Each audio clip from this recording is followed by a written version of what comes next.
I am not actually joking, তোরা বিশাল সমস্যাতে আছিস।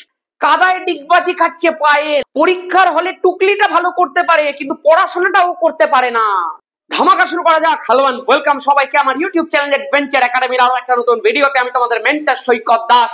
তোরা প্রত্যেকে জানিস কারেন্ট ইয়ারের এবিটিএ, ডাব্লিউবিটিএ, ডাব্লিউবিএইচ এ বেরিয়ে গেছে। কিছুদিনের মধ্যে পর্ষদের টেস্ট পেপার তোদের হাতে চলে আসবে। আমরা কিন্তু যে কোনো একটা টেস্ট পেপারকে ধরে সেটা সলিউশন করছি না, আমরা প্রত্যেকটা অ্যাভেলেবেল টেস্ট পেপারকে নিখুঁত ভাবে অ্যানালিসিস করছি, সেগুলো থেকে কোয়েশ্চেন খুঁজে খুঁজে বার করছি, ইম্পর্টেন্ট পার্টগুলোকে খুঁজে খুঁজে বার করছি, প্রত্যেকটা টেস্ট পেপারকে ঘেটে মিক্সড কোয়েশ্চেন সেট তৈরি করছি এবং সেই মিক্সড কোয়েশ্চেন সেট আমি তোদেরকে প্র্যাকটিস করাচ্ছি।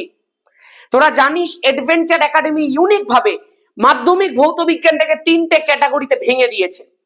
একটা হচ্ছে এমসিকিউ ভিএসকিউ এর 36 নম্বর, একটা এসএকিউ এর 18 নম্বর, একটা এলএকিউ এর 36 নম্বর। যে তিনটেকে মেলালে 90 নম্বর হয়ে যায়।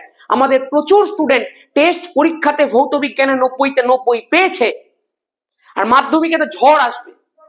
95 থেকে 100 কতজন পেয়েছে আমি টেস্টে সত্যি বলছি নিজেও জানি না, এতজন পেয়ে গেছে।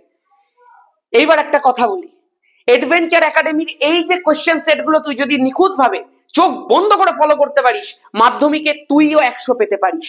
সেই কারণে যারা নতুন আছিস তারা অবশ্যই পুরোনো ভিডিওগুলোকে পরপর দেখতে থাক। আমরা প্রচুর সলিউশন এই ধরনের করিয়েছি, সেগুলো সব আমাদের চ্যানেলের প্লেলিস্ট সেকশনের মধ্যে তুই পেয়ে যাচ্ছিস। চল আজকে আর সময় না নষ্ট করে প্রথম প্রশ্নের মধ্যে যাওয়া যাক। বলেছে প্রদত্ত কোন জ্বালানির তাপন মূল্য সবচেয়ে বেশি? এই ধরনের প্রশ্ন কিন্তু মাধ্যমিকে প্রচুর পরিমাণে দিয়ে থাকে এবং এই ধরনের প্রশ্নে ছেলেমেয়েদের সমস্যা সবচেয়ে বেশি হয়। প্রথমেই তোকে একটা কথা বলি, এই যে অপশনস গুলো আছে না, এটাকে মনে রাখার একটা সুন্দর টেকনিক বলছি। কি টেকনিক? কাদায় ডিগবাজি খাচ্ছে পায়েল। কি বললাম? কাদায় ডিগবাজি খাচ্ছে পায়েল। কাদা মানে কি দাদা? কাদা মানে কাঠ। ডিগবাজি মানে কি দাদা? ডিগবাজি মানে ডিজেল। আচ্ছা, কে ডিগবাজি খাচ্ছে? পায়েল ডিগবাজি খাচ্ছে। পা মানে কি? পেট্রোল। আচ্ছা, তারপরে এল মানে কি? এলপিজি। আচ্ছা, তার মানে কাঠের থেকে ডিজেলের বেশি, ডিজেলের থেকে পেট্রোলের বেশি, পেট্রোলের থেকে এলপিজির বেশি। তার মানে কাদায় পায়েল ডিগবাজি খেয়ে তোদের একটু ভালো করে দিল। তার মানে এখানে সব থেকে বেশি তাপন মূল্য কার আছে বল? এলপিজির আছে। এলপিজির পুরো নাম নিচে কমেন্ট করে প্রত্যেকে জানিয়ে দেবে। টেকনিকটা কেমন লাগলো সেটাও অবশ্যই নিচে কমেন্ট করবে। নেক্সট প্রশ্ন বলেছে এসটিপিতে 11.2 লিটার একটা গ্যাসের ভর হচ্ছে এম গ্রাম, তার বাষ্প ঘনত্ব কত হবে? দেখবি আমি তোদেরকে টেস্টের আগে থেকে টেস্ট পেপার সলিউশন করাচ্ছি প্রিভিয়াস ইয়ার্স এর গুলো, সেখানে তোরা এই ধরনের প্রশ্ন বহুবার দেখেছিস, তোদেরকে আমি অলরেডি এক্সপার্ট করে দিয়েছি। এখানে তুই দেখতে পাচ্ছিস এসটিপি কন্ডিশন বলে দিয়েছে এবং বলেছে এসটিপিতে 11.2 লিটার কোনো একটা গ্যাসের ভর হচ্ছে এম গ্রাম। আচ্ছা বল, 11.2 লিটারের ভর যদি এম গ্রাম হয় তাহলে এসটিপিতে 22.4 লিটারের ভর কত হবে? তুই বলবি দাদা এইটাকে 2 দিয়ে গুণ করলে তবে 22.4 হয়, তো এইদিকেও আমি 2 দিয়ে গুণ করে দিই, তাহলে হয়ে গেল আমার 2 এম গ্রাম। তোদেরকে তো আমি শিখিয়েছি যে এসটিপিতে 22.4 লিটারের ভরটাকেই তো আণবিক ভর বলা হয়ে থাকে। তার মানে দাদা আণবিক ভরের ভ্যালুটা হচ্ছে 2m। আমি বললাম হ্যাঁ, তাহলে বাষ্প ঘনত্ব কত হবে? আণবিক ভরের হাফ হয়ে যাবে। আণবিক ভর যদি 2m হয় তো বাষ্প ঘনত্ব m হয়ে যাবে। আশা করতে পারি ক্লিয়ার আছে প্রত্যেকের কাছে। নেক্সট বলেছে প্রদত্ত কোনটিতে সর্বাপেক্ষা বেশি সংখ্যক অণু আছে? Very good question. এইটা সম্ভবত ডাব্লিউবিএইচ এর টেস্ট পেপার এই বছরে দিয়েছে। এই কোয়েশ্চেনটা খুব ভালো একটা কোয়েশ্চেন। তোদেরকে দেখবি আমি একটা মোলের ধারণার ভিডিও করে দিয়েছিলাম এবং বলেছিলাম রাসায়নিক গণনা শর্ট কোয়েশ্চেন বড় কোয়েশ্চেন করতে গেলে মোল জানাটা খুব দরকার। যারা যারা মোল জানিস না, আমার এই ভিডিওটা চ্যানেলের মধ্যে আছে, কি দেখতে পারিস, ক্লাস 9 এর ভিডিও দেখ ভালো করে।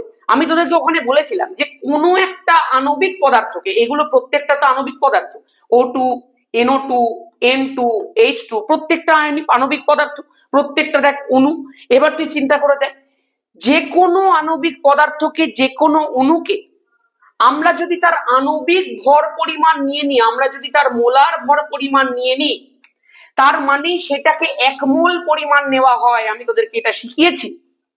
এবং 1 মোল পরিমাণ যে কোনো আণবিক পদার্থে অণুর সংখ্যা হচ্ছে অ্যাভোগাড্রো সংখ্যক 6.023 ইন্টু 10⁻23। মানে অ্যাকচুয়ালি এতগুলো সংখ্যা বিশিষ্ট অণুকেই 1 মোল অণু বলে, আর 1 মোল মানেই তো সেটা তার আণবিক ভরের সাথে সমান। এইবার একটুখানি মন দিয়ে দেখ, আমি এখানটায় দেখতে পাচ্ছি N2 যেটা রয়েছে তার আণবিক ভর হচ্ছে 14 গুণ 2 28। তাহলে 28 গ্রাম যদি আমি নিয়ে নিতে পারি N2 কে, তবে তার মধ্যে 1 মোল পরিমাণ আমি অণু পাবো। একদম কারেক্ট। আচ্ছা, NO2 যেটা রয়েছে, তার মানে নাইট্রোজেনের জন্য 14, অক্সিজেনের 16 গুণ 2 32, তাই তো রে ভাই? তার মানে 32 আর 10 হচ্ছে 42, 42 আর 4 হচ্ছে 46 গ্রাম। মানে যদি আমি এটাকে 46 গ্রাম নিতে পারি তবে সেটা 1 মোল হতো, তবে তার মধ্যে অ্যাভোগাড্রো সংখ্যক অণু থাকতো। এই O2টাকে খেয়াল করে দেখ, একটা অক্সিজেনের 16, তো দুটো অক্সিজেনের 32, মানে যদি আমি অক্সিজেনটাকে 32 গ্রাম নিতাম তাহলে সেটা 1 মোল হতো, তাহলে তার মধ্যে অ্যাভোগাড্রো সংখ্যক অণু থাকতো। H2 চিন্তা করে দেখ, হাইড্রোজেনের পারমাণবিক ভর 1, দুটো রয়েছে, তাহলে হয়ে গেল মোট 2। তার মানে একে যদি 2 গ্রাম নেওয়া যেত, আচ্ছা এটাকে তো 2 গ্রামই নেওয়া হয়েছে। যদি এটাকে 2 গ্রামই নেওয়া হয়ে থাকে মানে এটাকে তার আণবিক ভর পরিমাণ নেওয়া হয়েছে। আণবিক ভর পরিমাণ নেওয়া হয়েছে মানে এটাকে তার 1 মোল পরিমাণ নেওয়া হয়েছে। আর এইটাকে 1 মোল পরিমাণ নেওয়া হয়েছে মানে এর মধ্যে অ্যাভোগাড্রো সংখ্যক অণু আছে। বাকি কোনোটাকে কি 1 মোল পরিমাণ নেওয়া হয়েছে? দেখ, এইটার 1 মোল হতে গেলে 28 গ্রাম নিতে হতো, কম নেওয়া হয়েছে। এইটার 1 মোল হতে গেলে 46 নিতে হতো, কম নেওয়া হয়েছে। এইটার 1 মোল হতে গেলে 32 নিতে হতো, কম নেওয়া হয়েছে। মানে কোনোটাকেই 1 মোল পরিমাণ নেওয়া হয়নি। মানে প্রত্যেকটার মধ্যে অণুর সংখ্যা অ্যাভোগাড্রো সংখ্যার থেকে কম আছে। একমাত্র এখানেই 1 মোল পরিমাণ নেওয়া হয়েছে, সুতরাং এর মধ্যেই অণুর সংখ্যা অ্যাভোগাড্রো সংখ্যক আছে। মানে এর ক্ষেত্রেই অণুর সংখ্যা সব থেকে বেশি আছে। আশা করতে পারি ক্লিয়ার। তোদেরকে যদি এই ধরনের কয়েকটা প্রশ্ন দিয়ে দেয়, তোরা প্রত্যেকটার মোল সংখ্যা বার করতে পারিস। যার মোল সংখ্যা সবচেয়ে বেশি হবে তার মধ্যেই অণুর সংখ্যা সবচেয়ে বেশি হবে। মোল সংখ্যা বার করার ফর্মুলাও নিশ্চয়ই তোরা জানিস, ভর ডিভাইডেড বাই মোলার ভর করে দিবি, অণু সংখ্যা থেকেই তোর এখানেই তোর মোল সংখ্যা বেরিয়ে যাবে। আশা করতে পারি ক্লিয়ার আছে। নেক্সট, এই একটা সুন্দর প্রশ্ন দিয়ে দিয়েছে আমাকে। সুন্দর প্রশ্নটা কি বলেছে, প্রথম এবং দ্বিতীয় মাধ্যমে আলোর বেগ যথাক্রমে v1 এবং v2। আচ্ছা, মানে প্রথম একটা মাধ্যম আছে, সেই মাধ্যমটার মধ্যে আলোর বেগটা দিয়ে দিয়েছে আমাকে v1। দ্বিতীয় একটা মাধ্যম আছে, সেই মাধ্যমটার মধ্যে আমাকে আলোর বেগটা দিয়ে দিয়েছে v2। খুব ভালো কথা বলেছে, প্রথম মাধ্যমের সাপেক্ষে দ্বিতীয় মাধ্যমের প্রতিসরাঙ্ক কত হবে। এই ভাষাগুলো তোকে আমি আলোর ওয়ান শট রিভিশনের মধ্যে শিখিয়েছি। প্রথম মাধ্যম সাপেক্ষে দ্বিতীয় মাধ্যমের প্রতিসরাঙ্ক মানে μ2 বাই μ1, যে নিচে আছে তার সাপেক্ষে ওপরেরটার প্রতিসরাঙ্ক। তাহলে প্রথম মাধ্যমের সাপেক্ষে দ্বিতীয় মাধ্যমের প্রতিসরাঙ্ক হয়েছে। আচ্ছা, তুই আমাকে একটা কথা বল, তোরা তো জানিস mu equal to C by V হয়, তাহলে μ2 এর যে ভ্যালু সেখানে আমরা লিখতে পারি তো সি বাই ভি2, বল হ্যাঁ। μ1 এর ভ্যালুর জায়গায় আমরা লিখতে পারি তো সি বাই ভি1, বল হ্যাঁ।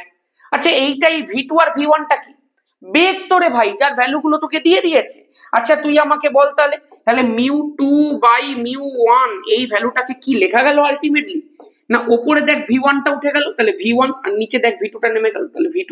তাহলে হয়ে গেল না v1 divided by v2, v1 divided by v2। Option number A is the correct option. আশা করতে পারি পরিষ্কার আছে। নেক্সট বলেছে, সমতল দর্পণের ক্ষেত্রে বক্রতা ব্যাসার্ধের মান কত হবে? সমতল দর্পণের বক্রতা ব্যাসার্ধ অসীম হয় ভাই। কালকে আমি এটা ইউটিউবের মধ্যে তোদেরকে একটুখানি দিয়ে দেখেছিলাম, তোরা প্রত্যেকেই প্রায় সঠিক অ্যান্সার দিয়েছিস। রেটিনা যে অংশ চক্ষু নার্ভগুলির সঙ্গে যুক্ত থাকে তাকে কি বলে? বায়োলজির প্রশ্ন, তোরা আমার থেকে ভালো জানবি। ভিডিওটা পজ করে এক্ষুনি অ্যান্সার কর। মেবি এটাকে অন্ধবিন্দু বলা হয়, মেবি কি অন্ধবিন্দুই বলে। নেক্সট, দুটি রোধের সমান্তরাল সমবায়, আচ্ছা দুটি রোধ সমান্তরাল সমবায় যুক্ত, অ্যানাদার বিউটিফুল কোয়েশ্চেন। এইটাও সম্ভবত WBH, এবারে WBH এর কোয়েশ্চেন গুলো খুব ভালো ভালো কোয়েশ্চেন বের করেছে। প্রশ্নটা কি দিয়েছে দেখ, দুটি রোধ সমান্তরাল সমবায়ে যুক্ত, রোধ দুটি হচ্ছে 100 ওহম এবং 200 ওহম। আচ্ছা, বলেছে এদের ক্ষমতার অনুপাত কত হবে? খুব মন দিয়ে শোন, এই প্রশ্নটাকে খুব ভালো করে দেখ। তোদেরকে দেখবি আমি ক্ষমতার তিনখানা রাশিমালা শিখিয়েছি। একটা হচ্ছে P ইকুয়াল টু VI, একটা হচ্ছে P equal to I square R, একটা হচ্ছে P equal to V square by R. তুই আমাকে বল এখানে তিনটের মধ্যে কোন ফর্মুলাটা কাজে লাগাবো আমি? প্রথম কথায় আমাকে দেখবো আমাকে কার কার মধ্যে সম্পর্ক চেয়েছে। আমাকে রোধ দিয়ে দিয়েছে, ক্ষমতা বার করতে বলেছে। তাহলে রোধ দিয়ে ক্ষমতা বার করতে বলেছে মানে এটা তো প্রথমেই কেটে গেল। এই দুটোর মধ্যে কোনো একটাকে আমাকে নিতে হবে, রোধ দিয়ে ক্ষমতা বার করতে হবে। আমি দেখতে পাচ্ছি আমাকে এখানে সমান্তরাল সমবায় বলে দিয়েছে। যখনই সমান্তরাল সমবায় বলে দিয়েছে আমার মনের মধ্যে ঘন্টা বেজেছে। আমি জানি সমান্তরাল সমবায়ের ক্ষেত্রে দুই প্রান্তের বিভব প্রভেদটা সবসময় অপরিবর্তিত থাকে, মানে ভি এর ভ্যালুটা ফিক্স থাকে, তার মানে নিঃসন্দেহে আমাকে ভি জাতীয় সমীকরণটাকে নিতে হবে, P equal to V square by R টাকে নিতে হবে। তাহলে আমি এক কাজ করি, দুটো রোধের জন্য ক্ষমতার রাশিমালাগুলোকে লিখে ফেলি। তাহলে প্রথমটাকে আমি পি ওয়ান দিই, পি ওয়ান ইকুয়াল টু, দেখ ভি এর ভ্যালুটা তো দুজনের ক্ষেত্রেই সেম থাকবে, তাহলে উপরে লিখছি ভি স্কোয়ার, নিচে লিখছি আর ওয়ান, তাহলে ভি স্কোয়ারের জায়গায় ভি স্কোয়ার বসিয়ে দিলাম, আর ওয়ান এর জায়গায় কি বসাবো বল, 100 ওহম বসাবো, তাহলে নিচে লিখে দিলাম 100। বল পি টু ইকুয়াল টু কি হয়ে যাবে, P two equal to V square divided by R two হয়ে যাবে। বল ভি স্কোয়ার উপরে লিখলাম, আর টুর ভ্যালু কত না 200 ওহম, তাহলে নিচে দেখ 200 বসিয়ে দিলাম। এইবার তুই বল ক্ষমতার অনুপাত করতে হবে, তাহলে P one divided by P two করতে হবে।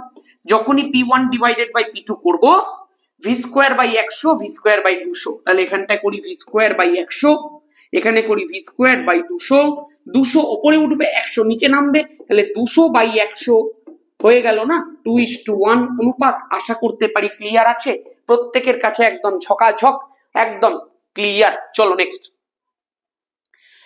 দুটি বিন্দু আধানের মান হচ্ছে 10 ইএসইউ এবং 20 ইএসইউ, এদের মাঝে দূরত্ব 1 মিটার হলে এদের মধ্যে ক্রিয়াশীল বল কত হবে? কুলম্বের সূত্র দিয়ে দিয়েছে অঙ্কটা, তোরা প্রত্যেকেই জানিস কুলম্বের সূত্র যেটা রয়েছে সেখানে ক্রিয়াশীল আকর্ষণ বিকর্ষণ বলের মানটা আধান দুটির গুণফলের সমানুপাতিক আর তাদের মাঝের দূরত্বের বর্গের সাথে ব্যস্তানুপাতিক, তার মানে Q1 Q2 by R square. এখানটাতে একটা জিনিস আমি উল্লেখ না করে পারছি না, এখানে একটা ধ্রুবক লিখতে হয় K ইন্টু, এই যে ধ্রুবকটার ভ্যালু আছে সেটার ভ্যালুটা সিজিএস পদ্ধতিতে 1, এই জন্যই আমরা K এর ভ্যালুটাকে 1 বসিয়ে সিম্পল ইকুয়েশনটাকে Q1 Q2 by R square লিখে দিতে পারি।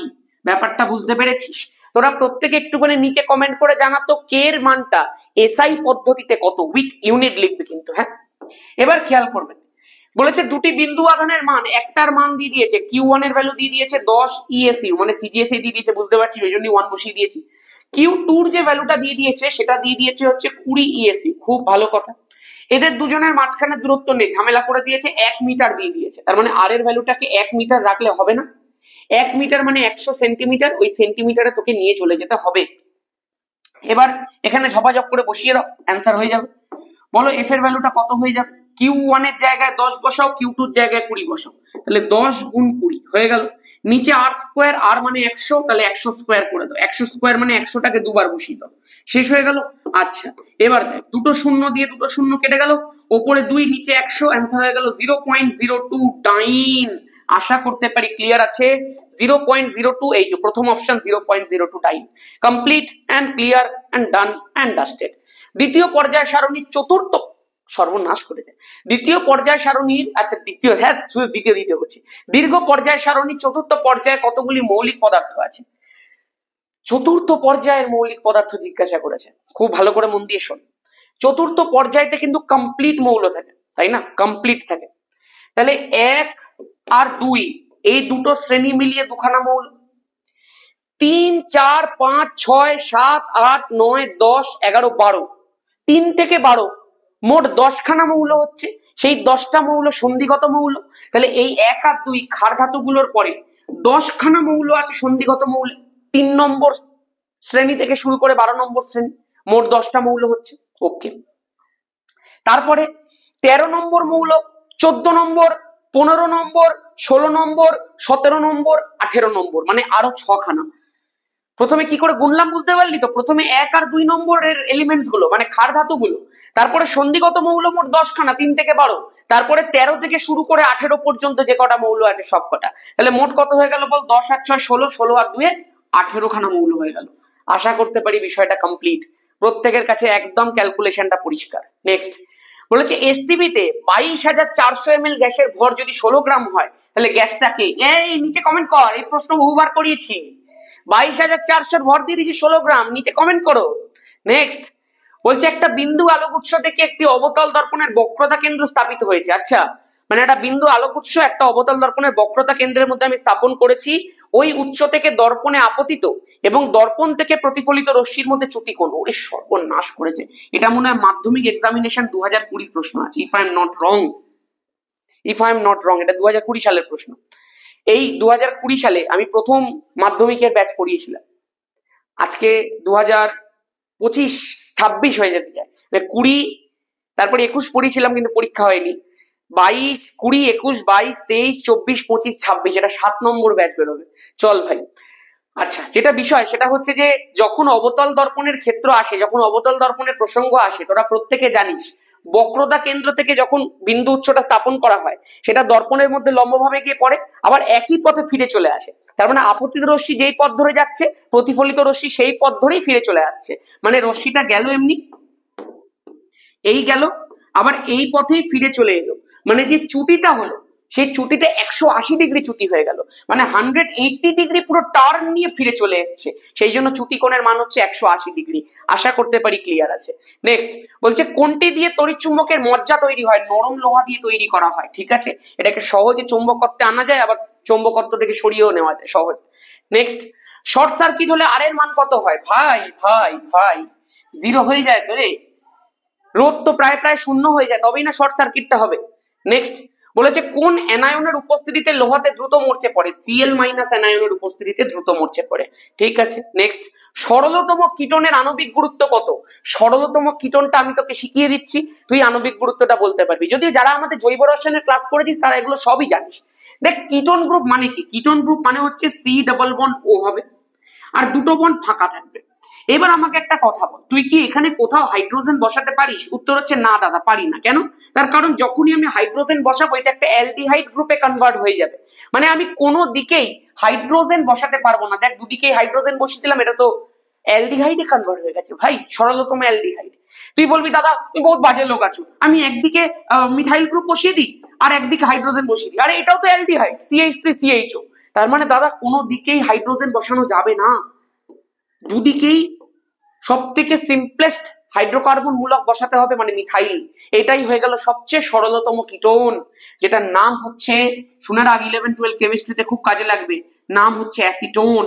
ঠিক আছে, তোরা প্রত্যেকে এর আণবিক গুরুত্বটা বার করে আমাকে নিচে বল প্রত্যেকে কমেন্ট সেকশনে। ব্যাস হয়ে গেল আমাদের MCQ টাইপ অফ প্রশ্ন খতম। আচ্ছা 14 নম্বর প্রশ্ন কোথায় গেল? ও আচ্ছা 13টা দুবার প্রিন্ট হয়ে গেছে। আচ্ছা আচ্ছা চলো, তাহলে এই হয়ে গেল আমাদের কোশ্চেন খতম। এবার তোরা জানিস একটু প্রমোশন টাইম। যারা যারা এখনো পর্যন্ত যারা ফিজিক্যাল সায়েন্সের সমস্যাতে আছিস, যারা সত্যি এখনো পর্যন্ত অঙ্ক করতে পারছিস না, যারা সত্যি এখনো পর্যন্ত ফিজিক্যাল সায়েন্সের কনসেপ্টস গুলোকে বুঝতে পারছিস না, যারা অন্যদের তুলনায় পিছিয়ে আছিস, যারা এই শর্ট কোশ্চেন্স গুলোর অ্যান্সার করতে পারলি না, তারা কিন্তু বিশাল সমস্যাতে আছিস ভাই।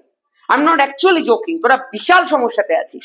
টেস্ট পরীক্ষাতে আমাদের স্টুডেন্টরা যারা আমাদেরকে প্রথম থেকে ফলো করে এসছে তারা বিশাল নাম্বার পেয়েছে রে, প্রচুর নাম্বার উঠেছে।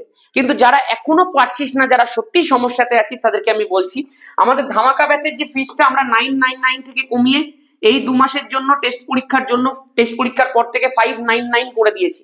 তোরা যদি চাস এখানে ভর্তি হতে পারিস। ভর্তি হওয়ার প্রসেস খুব সিম্পল, 6289360364 এই যে নাম্বারটা রয়েছে, এই নাম্বারটার মধ্যে কোর্সের ফিসটা তোকে পে করতে হবে। পে করে এই নাম্বারই হোয়াটসঅ্যাপ আছে, রিসিপ্টটাকে হোয়াটসঅ্যাপের মধ্যে পাঠিয়ে দিবি তোর নাম লিখে, বাকি তোকে অ্যাড করে দিয়ে যে কটা ক্লাস এতদিনে হয়েছে ধামাকা ব্যাচে সব ক্লাস তোকে দিয়ে দেওয়া হবে। গোড়া থেকে অঙ্ক শেখানো আছে, কোশ্চেন অ্যান্সার প্র্যাকটিস করানো আছে, ডিটেল চ্যাপ্টার ওয়াইজ ধরে ধরে পড়ানো আছে, এবং তুই বুঝতেই পারছিস এরপর থেকে মিক্সড এলএকিউ ওখানে প্র্যাকটিস হবে। তো স্বাভাবিকভাবে তোর এই ব্যাচটার মধ্যে যদি তুই ভর্তি হয়ে যাস, আর অ্যাডভেঞ্চার একাডেমি ইউটিউব চ্যানেল যদি তোর কাছে থাকে, তো দো ভাই দোনোতা ভাই। আমি আগেও বলেছি, এখনো বলছি, পরেও বলবো যে ধামাকা ব্যাচের মধ্যে যে ভর্তি হয়েছে সে বিশাল নাম্বার পাওয়ার যোগ্য, সে বিশাল নাম্বার পাবেও যদি সে প্রপারলি পড়ে।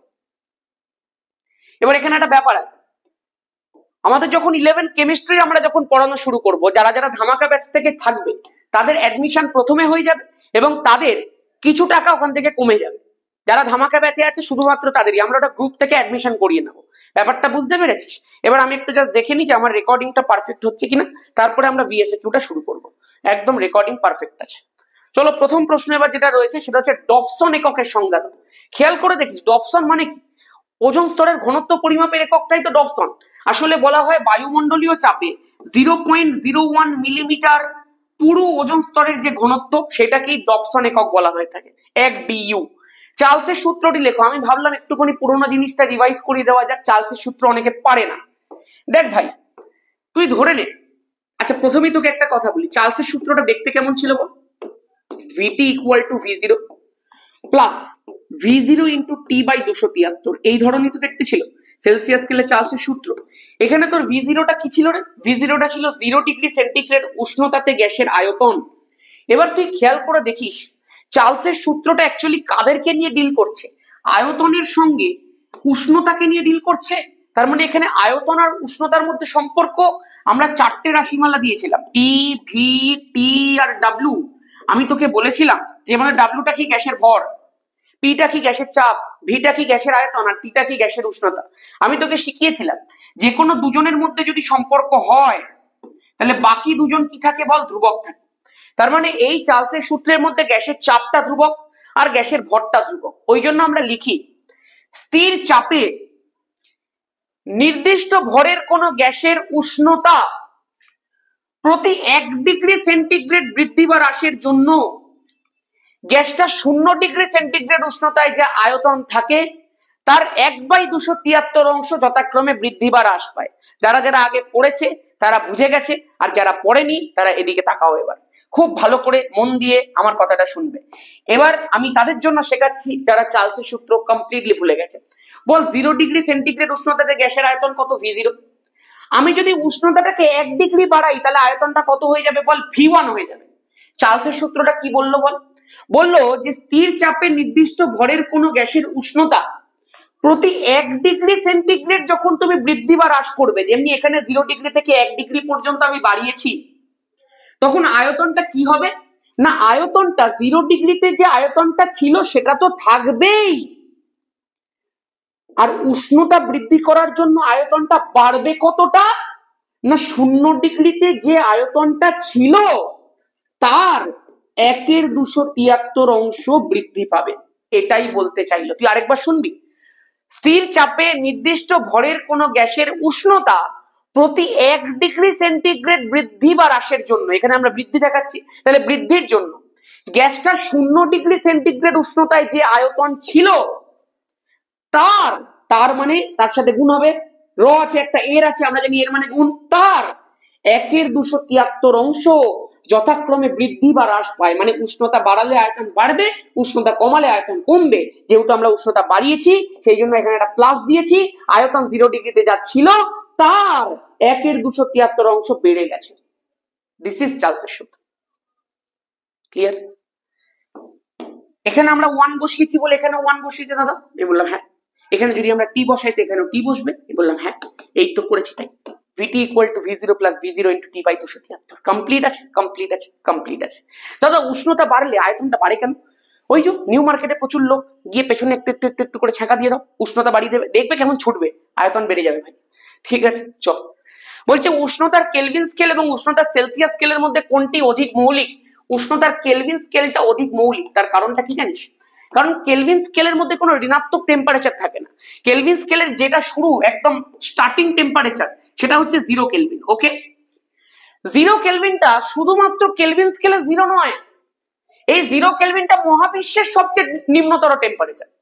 যেহেতু ওর নিম্নতর টেম্পারেচারটা, ওর লোয়েস্ট টেম্পারেচারটা মহাবিশ্বেরও লোয়েস্ট টেম্পারেচার, মানে পরম শূন্য উষ্ণতা, সেই কারণেই কেলভিন স্কেলটা is the most prominent scale, যেটা অ্যাকচুয়ালি শুরুই হচ্ছে মহাবিশ্বের সবচেয়ে নিম্নতর টেম্পারেচার থেকে, সব থেকে কম টেম্পারেচার থেকে। বলছে 0 ডিগ্রি থেকে 0 ডিগ্রি। আচ্ছা, সর্বনাশ করেছে। This question is from target. Target থেকে কোয়েশ্চেনটা দিয়েছি আমি। কোয়েশ্চেনটা শোন শুধু একবার।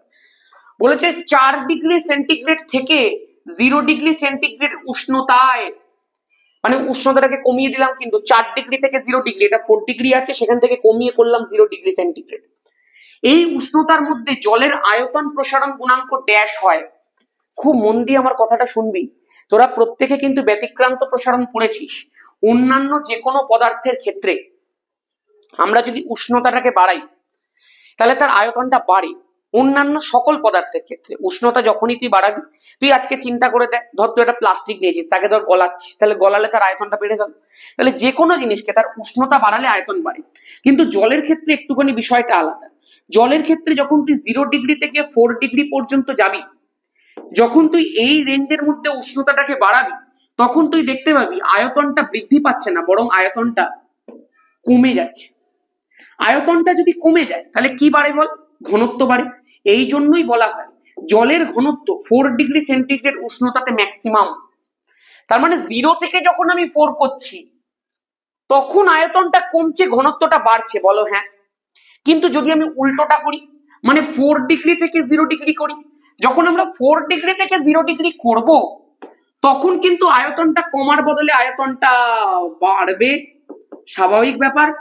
আর ঘনত্বটা স্বাভাবিকভাবে কমে যাবে, কারণ উল্টো কেস হয়ে যাচ্ছে। তাহলে দাদা এখানটা কি হবে? আমি বলছি শোন ভাই, আয়তন প্রসারণ গুণাঙ্ক কিসের উপর নির্ভর করে? উষ্ণতার উপর নির্ভর করে তো, উষ্ণতার এককের উপর নির্ভর করে তো।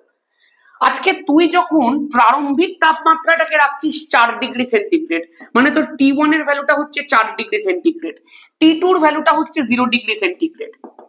তুই যখন আয়তন প্রসারণ গুণাঙ্কের মধ্যে বসাতে চাইছিস, আয়তন প্রসারণ গুণাঙ্ক ধর আমি গামা ধরে নিয়েছি, সেখানে যখন তুই বসাচ্ছিস, তুই ধর এখানে লিখেছিস V2/V1 divided by V1 T2 minus T1, তাই তো লিখেছিস।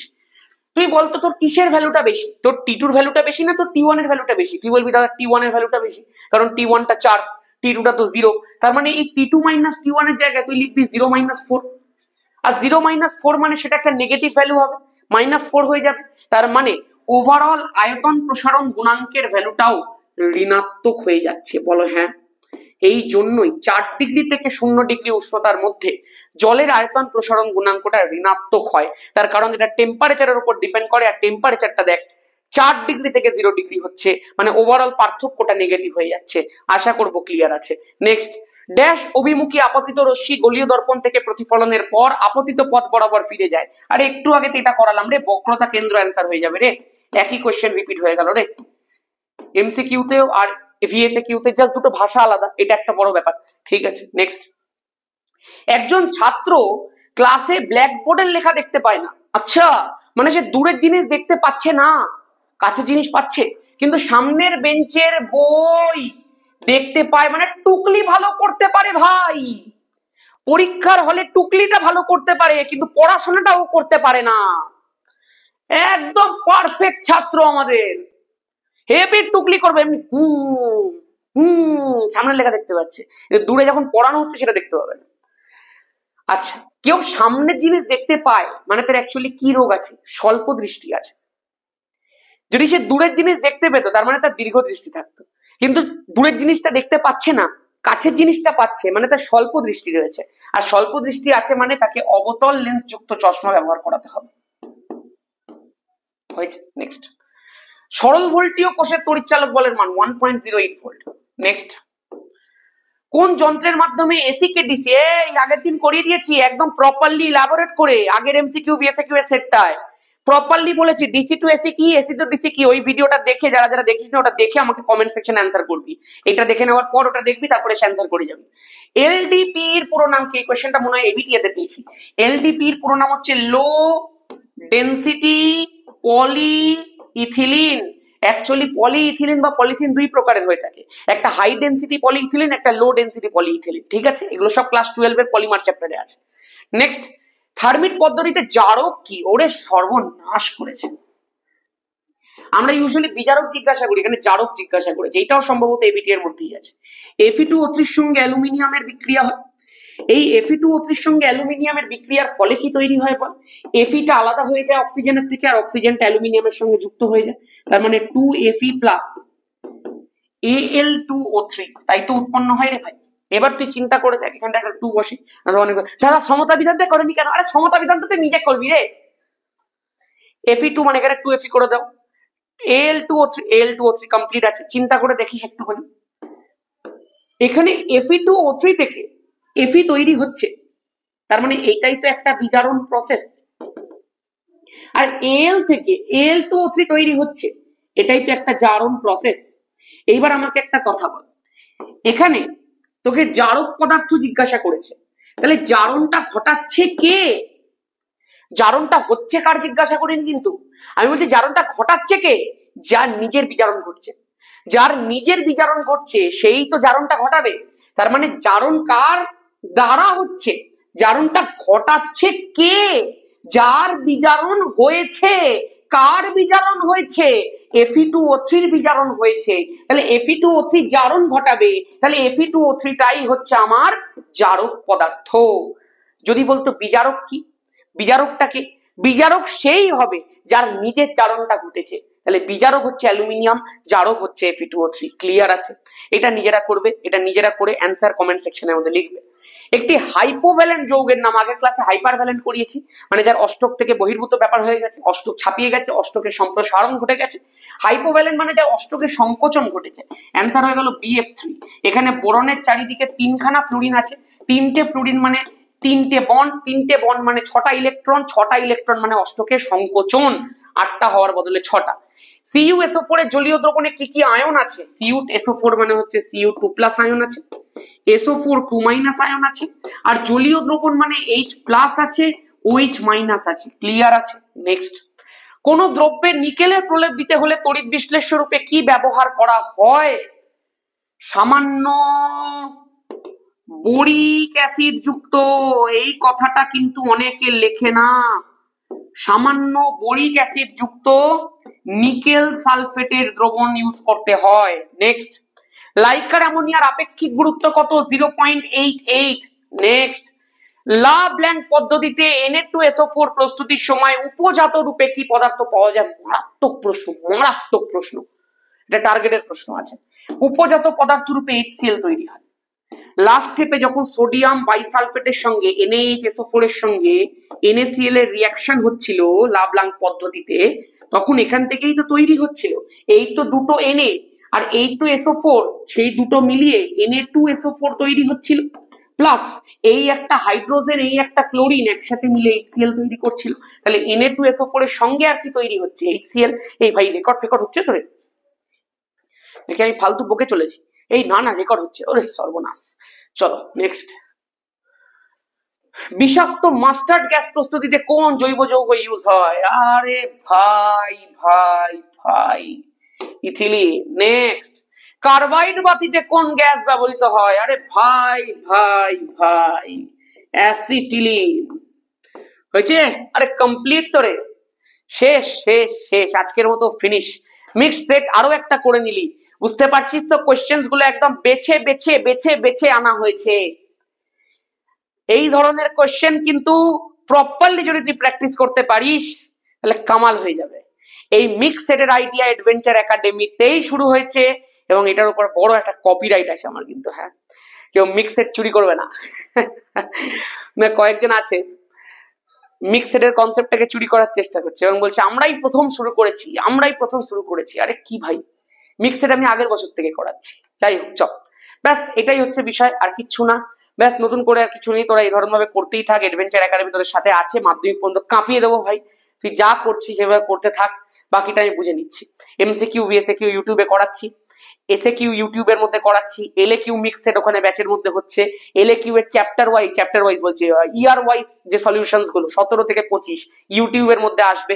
ইউটিউবে তোরা বলেছিস চলতড়িৎ আর রাসায়নিক গণনার ওয়ান শট দিতে, দেব দেব, যা পাক্কা দেব। ঠিক আছে, আজকের মতো এখানেই। সবাই ভালো থাকিস, সুস্থ থাকিস, টাটা। ও জয় ধামাকা।